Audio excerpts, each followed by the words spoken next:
telling us that in order for us to be progressives, we now have to believe ideas and support ideas that are completely nuts. You got a set of defunding, decriminalizing, open borders. We have run that play and gotten our butts kicked. We don't need to do it a second time to see if it turns out, if the movie turns out any different. Prominent Democrat voices pushing back on the growing influence of the Democratic Socialist candidates they say are ultimately going to hurt the Democrat Party. So let's talk about it with the national co-chair of the Democratic Socialists of America, Megan Romer. Megan, welcome to the show.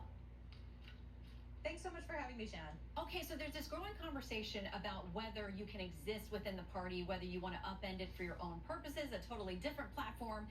The Daily Economy quotes you saying this at a DSA convention last year. We will win by making conditions so intolerable for the ruling class that they would rather give in to our demands than continue to live with the disturbance we cause until we are able to fully seize power ourselves. Is that aimed at the Democrat Party?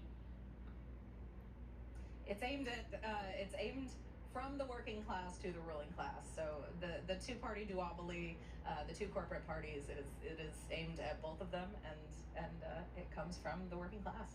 So should Van Jones and Rahm Emanuel and James Carville and all of the establishment Democrats be worried about DSA plans from within their tent?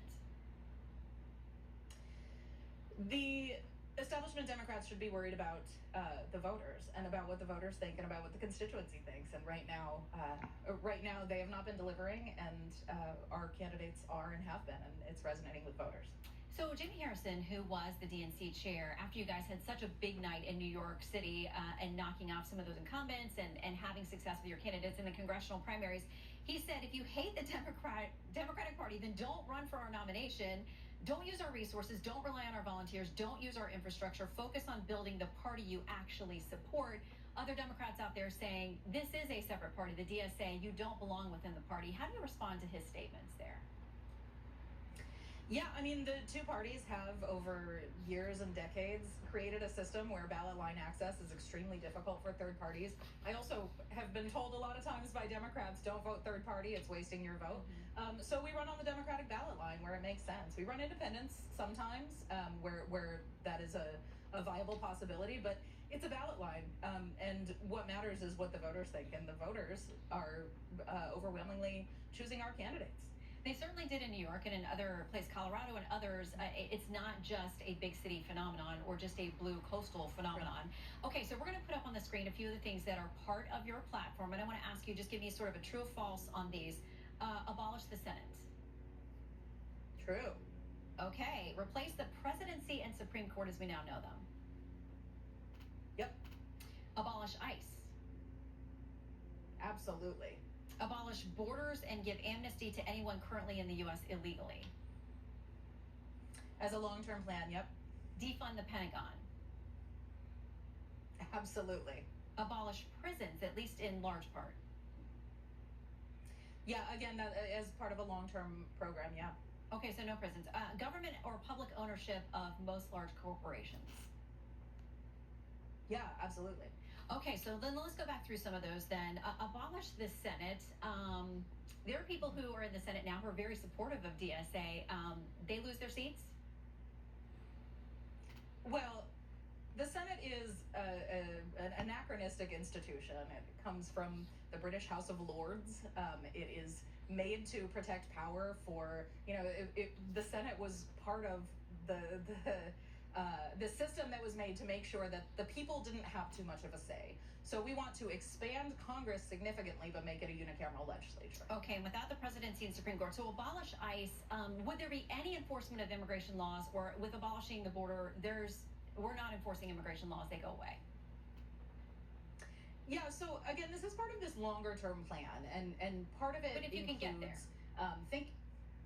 Yeah, I mean, if we can get to the place where the U.S. is not destabilizing countries in order to mine them for resources, there will be significantly less migration. What do you say to those, though, that would potentially destabilize the U.S.? Because there's only so much the economy can bear, and when you have a flood of people coming in, it might not work out economically, according to a lot of analyses, if you just open up the borders and there's no enforcement at all. Well, we're not saying open the borders tomorrow. We're saying rebuild an economy and a society that works for everyone.